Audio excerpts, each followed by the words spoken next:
آج کے اس گہرے تجزیے میں خوش آمدید۔ آج ہم صحیح بخاری کی کتاب الاذان سے کچھ منتخب احادیث یعنی حدیث نمبر 456 سے 475 تک کا جائزہ لے رہے ہیں۔ ان میں نماز کے مختلف اعمال، دعائیں اور دوسری اہم باتیں ہیں۔ تو ہمارا مقصد یہ ہے کہ ان احادیث سے جو رہنمائی ملتی ہے اسے سمجھیں۔ آئیے شروع کرتے ہیں۔ جی بالکل، یہ احادیث تو ہمیں براہ راست نبی کریم صلی اللہ علیہ وآلہ وسلم کے نماز پڑھنے کے طریقے تک لے جاتی ہیں۔ آپ کی دعائیں کیسی تھیں، صحابہ کو کیا ہدایات دیں، یہ سب۔ اور یہ صرف کوئی رسمیں نہیں ہیں بلکہ عبادات کی روح کا حصہ ہے۔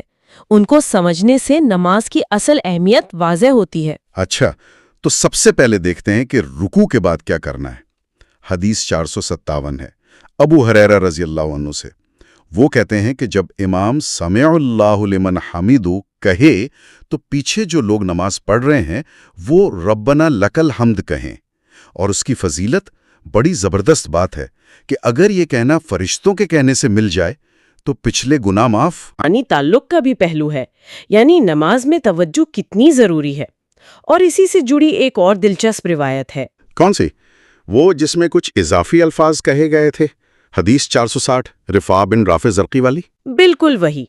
اس میں ایک صحابی نے رکوع سے اٹھ کر سمع اللہ لمن حمیدہ کے بعد کہا ربنا ولک الحمد حمدا کثیرا طیبا مبارکا فی۔ تو نبی کریم صلی اللہ علیہ وسلم نے نماز کے بعد پوچھا، بھئی یہ کس نے کہا تھا؟ جب انہوں نے بتایا تو آپ نے فرمایا، میں نے 30 سے زیادہ فرشتوں کو دیکھا جو اسے پہلے لکھنے کے لیے ایک دوسرے سے آگے بڑھ رہے تھے۔ سبحان اللہ! یعنی جو مقرر ذکر ہے اس کے علاوہ بھی اگر کوئی دل سے خلوص سے کچھ کہے تو اللہ کے ہاں اس کی کتنی قدر ہے۔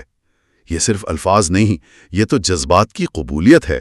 یقیناً اس سے یہی سبق ملتا ہے کہ عبادت میں صرف فرض نہیں نبھانا بلکہ محبت اور شوق بھی ہو۔ تو ان دونوں روایات سے رکوع کے بعد کے عمل کی اہمیت اور وہ خلوص کی برکت دونوں واضح ہوتی ہیں۔ اچھا، اب قنوت کے موضوع پر آتے ہیں، یعنی نماز میں جو خاص دعا کی جاتی ہے۔ حدیث 458 میں حضرت ابو ہریرہ رضی اللہ تعالیٰ عنہ بتاتے ہیں کہ وہ بالکل نبی صلی اللہ علیہ وآلہ وسلم کی طرح نماز پڑھاتے تھے، اور ظہر، عشاء اور فجر کی آخری رکعت میں سمع اللہ لمن حمدہ کے بعد قنوت پڑھتے تھے، مسلمانوں کے لیے دعا کرتے، کافروں پر لعنت بھیجتے۔ اور حدیث 459 میں انس رضی اللہ تعالیٰ عنہ سے روایت ہے کہ فجر اور مغرب میں قنوت پڑھی جاتی تھی۔ جی دیکھیں، قنوت ایک تو وہ ہے جو بعض نمازوں میں مستقل پڑھی جاتی ہے جیسے فجر میں، حالانکہ اس پر فقہاء میں کچھ اختلاف بھی ہے، اور ایک ہوتی ہے قنوت نازلہ، وہ کسی خاص مصیبت یا ضرورت کے وقت پڑھی جاتی ہے۔ ہاں، اس کی مثال ہے حدیث 462 میں نبی کریم صلی اللہ علیہ وسلم قنوت نازلہ پڑھ رہے ہیں۔ کچھ مسلمان قید میں ہیں جیسے ولید بن ولید، سلمہ بن ہشام، عیاش بن ربیعہ۔ آپ صلی اللہ علیہ وسلم ان کے نام لے کر ان کی رہائی کی دعا کر رہے ہیں، اور کمزور مسلمانوں کے لیے بھی، اور ساتھ ہی مضر قبیلے کے خلاف دعا کر رہے ہیں جو اس وقت مسلمانوں کو بہت تنگ کر رہے تھے۔ بالکل، اس سے قنوت کا وہ عملی پہلو سامنے آتا ہے۔ یہ صرف اپنی ذات کے لیے نہیں بلکہ امت کے لیے اجتماعی دعا ہے، مشکل حالات میں اللہ سے مدد مانگنے کا ایک نبوی طریقہ، اور اس میں مظلوموں کے لیے دعا کی خاص اہمیت نظر آتی ہے۔ چلیں اب نماز کے جسمانی ارکان کی طرف آتے ہیں۔ سجدہ اور بیٹھنے کے انداز پر بھی کافی تفصیل ہے۔ حدیث 464 میں ابن عباس رضی اللہ عنہما سے روایت ہے، نبی صلی اللہ علیہ وسلم نے فرمایا، مجھے 7 ہڈیوں پر سجدہ کرنے کا حکم ہے، پیشانی، اور آپ نے ناک کی طرف بھی اشارہ کیا، دونوں ہاتھ، دونوں گھٹنے اور دونوں پاؤں کی انگلیاں، اور یہ بھی کہ کپڑے اور بالوں کو نہ سمیٹا جائے۔ جی، یہ 7 اعضاء ہیں جن پر سجدہ کرنا ہے، گویا پورا وجود اللہ کے سامنے جھک جائے، اور کپڑے یا بال نہ سمیٹنے میں شاید یہ حکمت ہو کہ ہر چیز سجدے میں شامل ہو، اور اس میں تکبر کی بھی نفی ہے۔ پھر حدیث 466 ہے انس رضی اللہ عنہ سے کہ سجدے میں بازوؤں کو کتے کی طرح زمین پر نہ پھیلایا جائے، یعنی ایک وقار ہو، صحیح طریقہ ہو۔ جی ہاں، اور حدیث 470 ابو حمید ساعدی رضی اللہ عنہ والی، اس میں تو انہوں نے نبی صلی اللہ علیہ وسلم کی نماز کا پورا نقشہ ہی کھینچ دیا ہے۔ تکبیر تحریمہ سے شروع ہو کر سلام پھیرنے تک، کیسے ہاتھ اٹھانے ہیں، رکوع میں کمر کیسی ہو، رکوع سے اٹھ کر کیسے سیدھا کھڑا ہونا ہے کہ ہر جوڑ اپنی جگہ آ جائے، سجدے میں بازو کیسے رکھنے ہیں، نہ بالکل پھیلے ہوئے نہ جسم سے چپکے ہوئے، پیٹ رانوں سے اونچا، 2 سجدوں کے بیچ کیسے اطمینان سے بیٹھنا ہے، تشہد میں بیٹھنے کا طریقہ، سب کچھ۔ اور اسی میں وہ دوسری رکعت کے بعد بیٹھنے کا انداز، یعنی بایاں پاؤں بچھا کر دایاں کھڑا کرنا، اور آخری رکعت میں تورک کا انداز، بایاں پاؤں آگے نکال کر سرین پر بیٹھنا، یہ بھی بتایا ہے۔ یہ تو بہت ہی باریک تفصیلات ہے۔ یہ باریکی اصل میں نماز میں جسمانی ڈسپلن اور وہ شعوری کیفیت کی اہمیت بتاتی ہے۔ یہ صرف حرکتیں نہیں ہیں، یہ سنت کی پیروی ہے، اللہ کے سامنے ادب کا اظہار ہے۔ لیکن ہاں، حدیث 469 میں عبداللہ بن عمر رضی اللہ والا واقعہ بھی اہم ہے۔ جب ان سے پوچھا گیا کہ آپ سنت کے مطابق دایاں پاؤں کھڑا کر کے کیوں نہیں بیٹھتے، تو انہوں نے کیا کہا؟ فرمایا کہ میرے پاؤں میرا بوجھ نہیں اٹھا سکتے۔ اچھا، تو اس کا مطلب یہ ہوا کہ سنت پر عمل تو کرنا ہے، لیکن اگر کوئی جسمانی مجبوری ہو تو رعایت بھی ہے۔ دین میں یہ آسانی والا پہلو بہت اہم ہے۔ بالکل۔ اور اسی طرح حدیث 467 ہے مالک بن حویرث رضی اللہ عنہ کی کہ نبی صلی اللہ علیہ وسلم جب طاق رکعت یعنی پہلی یا تیسری سے اٹھتے تھے تو پہلے سیدھے بیٹھ جاتے تھے، پھر کھڑے ہوتے تھے۔ اسے جلسہ استراحت کہتے ہیں۔ اس سے بھی نماز میں اطمینان اور سکون کا پتہ چلتا ہے، جلد بازی نہیں۔ اور حدیث 468 میں وہ تکبیرات انتقال کا ذکر ہے، یعنی ایک رکن سے دوسرے میں جاتے ہوئے اللہ اکبر کہنا۔ اچھا جی، اب آتے ہیں نماز کے ایک اور بہت اہم رکن تشہد اور اس میں پڑھی جانے والی دعاؤں کی طرف۔ حدیث 472 میں عبداللہ بن مسعود رضی اللہ عنہ ایک بڑی دلچسپ بات بتاتے ہیں کہ شروع میں صحابہ اکرام تشہد میں فرشتوں پر سلام بھیجتے تھے یا فلاں فلاں پر سلام، جی، جیسے السلام علی جبرائیل و میکائیل، السلام علی فلان و فلاں، گویا وہ خود سے الفاظ چنتے تھے۔ ہاں، لیکن پھر نبی کریم صلی اللہ علیہ وسلم نے انہیں صحیح تشہد سکھایا۔ التحیات للہ والصلوات والطیبات، یعنی تمام قولی، فعلی، مالی عبادات اللہ ہی کے لیے ہیں۔ پھر آپ صلی اللہ علیہ وسلم پر سلام، السلام علیکہ ایھا النبی، اور پھر اپنے آپ پر اور تمام نیک بندوں پر سلام، السلام علینا وعلی عباد اللہ الصالحین۔ اور آپ صلی اللہ علیہ وسلم نے فرمایا کہ یہ سلام آسمان و زمین کے ہر نیک بندے کو پہنچ جاتا ہے۔ اور آخر میں شہادتیں، اشہد ان لا الہ الا اللہ و اشہد ان محمدً عبدہ و رسولہ۔ یہ تشہد تو گویا اللہ سے ایک مکالمہ ہے، حمد و ثنا بھی، درود و سلام بھی، اور امت کے لیے دعا بھی، بہت جامع ہے۔ اور اس کے بعد حدیث 475 میں ہے کہ تشہد کے بعد جو دعا اچھی لگے وہ مانگے۔ اچھا، یعنی جو فرض ذکر ہے اس کے بعد اپنی ضرورتوں کے لیے، اپنی حاجات کے لیے دعا کی پوری اجازت ہے۔ اور نبی کریم صلی اللہ علیہ وسلم خود بھی تشہد کے بعد خاص دعائیں مانگتے تھے، جیسے حدیث 473 میں حضرت عائشہ رضی اللہ تعالیٰ عنہ بتاتی ہیں کہ آپ صلی اللہ علیہ وسلم نماز میں یہ دعا پڑھتے تھے: اے اللہ، میں قبر کے عذاب سے، دجال کے فتنے سے، زندگی اور موت کے فتنے سے اور گناہ اور قرض سے تیری پناہ مانگتا ہوں۔ اور جب ان سے پوچھا گیا کہ آپ قرض سے اتنی پناہ کیوں مانگتے ہیں، تو آپ صلی اللہ علیہ وسلم نے وجہ بھی بتائی۔ فرمایا کہ جب آدمی مقروض ہوتا ہے نا تو بات کرتے ہوئے جھوٹ بولتا ہے اور وعدہ خلافی کرتا ہے۔ یہ دعا یعنی استعاذہ بہت اہم ہے۔ اس میں دنیا اور آخرت کی بڑی بڑی آزمائشوں سے پناہ مانگی گئی ہے، اور قرض سے پناہ مانگنے کی وجہ بتا کر آپ صلی اللہ علیہ وسلم نے اس کے معاشرتی اور اخلاقی اثرات کی طرف بھی اشارہ کر دیا۔ یہ صرف پیسوں کا بوجھ نہیں ہے، یہ انسان کی سچائی اور وعدے کی پاسداری پر بھی اثر ڈالتا ہے۔ ایک اور بہت پیاری دعا ہے حدیث 474 میں، یہ نبی کریم صلی اللہ علیہ وسلم نے حضرت ابو بکر صدیق رضی اللہ عنہ کو سکھائی تھی۔ اللہم انی ظلمت نفسی ظلما کثیرا، اے اللہ، میں نے اپنی جان پر بہت ظلم کیا اور تیرے سوا کوئی گناہوں کو بخش نہیں سکتا، پس مجھے اپنی خاص بخشش سے بخش دے اور مجھ پر رحم فرما، بے شک تو ہی بخشنے والا، رحم کرنے والا ہے۔ جی، یہ دعا تو عاجزی اور بندگی کا اعلیٰ نمونہ ہے۔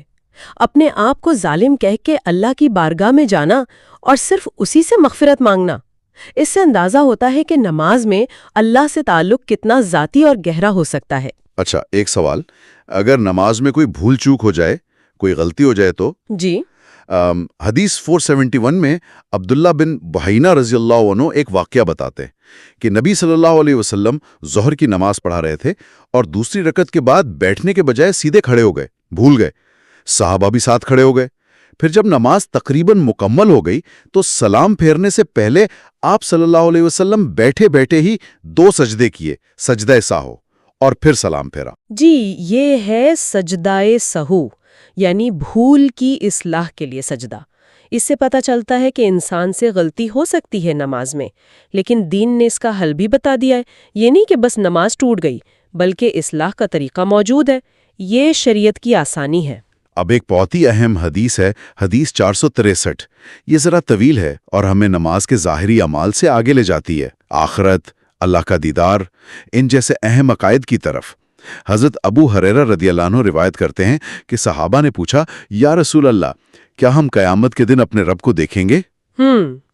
تو اس پر نبی کریم صلی اللہ علیہ وسلم نے مثال دی، فرمایا، کیا تمہیں 14ویں کے چاند کو دیکھنے میں کوئی دقت ہوتی ہے جب بادل نہ ہوں، یا سورج کو دیکھنے میں جب آسمان صاف ہو؟ صحابہ نے کہا نہیں، تو فرمایا بس اسی طرح تم اپنے رب کو دیکھو گے۔ یہ اہل سنت کا عقیدہ ہے کہ مومنین کو آخرت میں اللہ کا دیدار نصیب ہوگا۔ پھر اس حدیث میں قیامت کے دن کا منظر بیان ہوا ہے کہ لوگ اس کے پیچھے چلیں گے جس کی دنیا میں پوجا کرتے تھے، سورج والے سورج کے، چاند والے چاند کے، بتوں والے بتوں کے پیچھے۔ آخر میں اہل ایمان رہ جائیں گے، جن میں منافقین بھی ہوں گے۔ پھر اللہ تعالیٰ آئیں گے، پہلے ایک ایسی صورت میں جسے وہ پہچانتے نہیں ہوں گے، پھر اس صورت میں جسے وہ پہچانتے ہیں تو وہ پہچان لیں گے اور سجدے میں گر جائیں گے۔ جی، اور اس کے بعد پل صراط کا ذکر ہے۔ جہنم کے اوپر ایک پل رکھا جائے گا۔ نبی کریم صلی اللہ علیہ وسلم اپنی امت کے ساتھ سب سے پہلے گزریں گے، اور اس دن صرف رسول ہی بات کریں گے، اور ان کی دعا ہوگی، اللہم سلم سلم، اے اللہ سلامتی دے سلامتی دے۔ اس پل پر کانٹے دار آنکھڑے ہوں گے، جیسے سادان کے کانٹے ہوتے ہیں۔ وہ لوگوں کو ان کے اعمال کے مطابق پکڑیں گے، کچھ صحیح سلامت گزر جائیں گے، کچھ زخمی ہو کر کچھ جہنم میں گر جائیں گے۔ یہ اللہ کا انصاف ہے۔ لیکن پھر اللہ کی رحمت کا بیان آتا ہے۔ فرشتوں کو حکم ہوگا، جاؤ، جس کے دل میں ذرہ برابر بھی ایمان تھا اور جس نے میری عبادت کی، اسے جہنم سے نکالو۔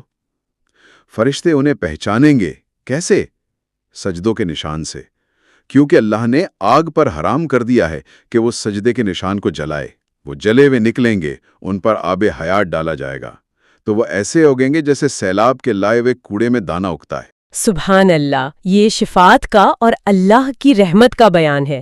وہ سجدے کا نشان جو دنیا میں اللہ کی بندگی کی علامت تھا، آخرت میں نجات کی پہچان بن گیا۔ اور پھر اس حدیث کے آخر میں وہ جنت میں داخل ہونے والے آخری شخص کی کہانی بڑی مشہور ہے۔ وہ جہنم سے نکلے گا، جنت اور دوزخ کے بیچ میں ہوگا، اللہ سے کہے گا، میرا منہ دوزخ سے پھیر دے۔ اللہ کہے گا، اگر یہ کر دوں تو کچھ اور تو نہیں مانگے گا؟ وہ قسم کھائے گا، اللہ منہ پھیر دے گا۔ پھر وہ جنت کو دیکھے گا، چپ رہے گا، پھر کہے گا، مجھے جنت کے دروازے تک پہنچا دے۔ پھر قسم کھائے گا کہ اور کچھ نہیں مانگوں گا۔